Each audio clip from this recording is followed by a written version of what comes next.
Saudara, seorang pemuda berusia 22 tahun, warga Buaran, Durensawit, Jakarta Timur, meninggal dunia 1 hari setelah mendapatkan suntik vaksin AstraZeneca.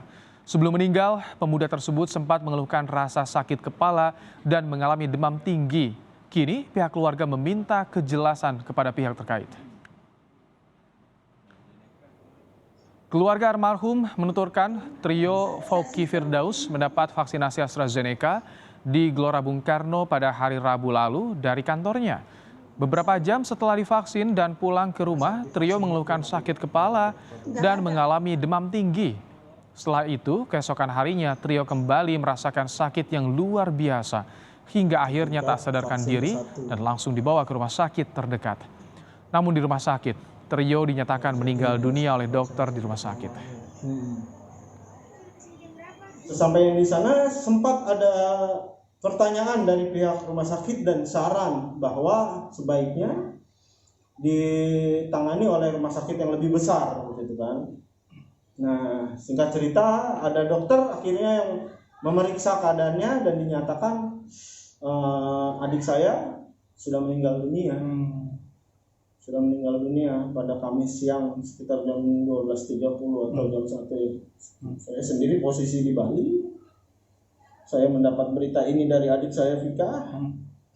Dan akhirnya saya jujur bertanya di vaksinnya apa, dan Vika mendapat keterangan dari dokter yang vaksin itu ternyata yang digunakan adalah vaksin AstraZeneca. Komisi Nasional Kejadian Ikutan Pasca Imunisasi Komnas KIPI bekerjasama dengan Kopda KIPI DKI Jakarta tengah menyelidiki apakah penyebab kematian pemuda berkaitan dengan vaksin yang masuk ke tubuhnya atau tidak. Komnas KIPI menyatakan belum ditemukan cukup bukti yang bisa memastikan penggumpalan darah terjadi akibat vaksin AstraZeneca. Menurutnya, otopsi menjadi jalan terbaik untuk bisa mendapatkan jawaban pasti terkait hal ini. Iya, selagi ada silakan. Lagi diantarin dan selagi belum cukup bukti yang pasti gitu untuk menyatakan itu terkait dengan vaksin. Namun kita juga nggak bisa bilang bahwa itu nggak terkait vaksin. Ya, jadi memang bukti-bukti yang ada di Eropa, bukti-bukti ada yang di UK itu ada otopsinya.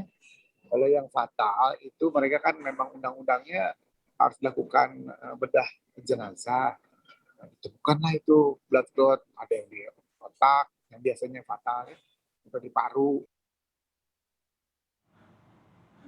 Sehubungan dengan kejadian tersebut, juru bicara pemerintah untuk vaksinasi COVID-19 Siti Nadia Tarmizi meminta masyarakat untuk tetap tenang. Ia berharap masyarakat bersabar menunggu hasil investigasi dari KIPI. Siti juga memastikan vaksinasi masih akan terus dilanjutkan sesuai jadwal yang telah ditetapkan. Perlu dilakukan investigasi lebih lanjut. Adapun salah satu investigasi lanjut yang dapat dilakukan adalah dengan melakukan otopsi. Tentunya pelaksanaan otopsi ini harus berdasarkan izin dari keluarga yang bersangkutan. Selanjutnya, pemerintah mengharapkan masyarakat untuk tetap tenang dan tidak terpengaruh terhadap berita-berita yang menyesatkan, yang bahkan dapat membuat keraguan-raguan untuk mendapatkan vaksinasi.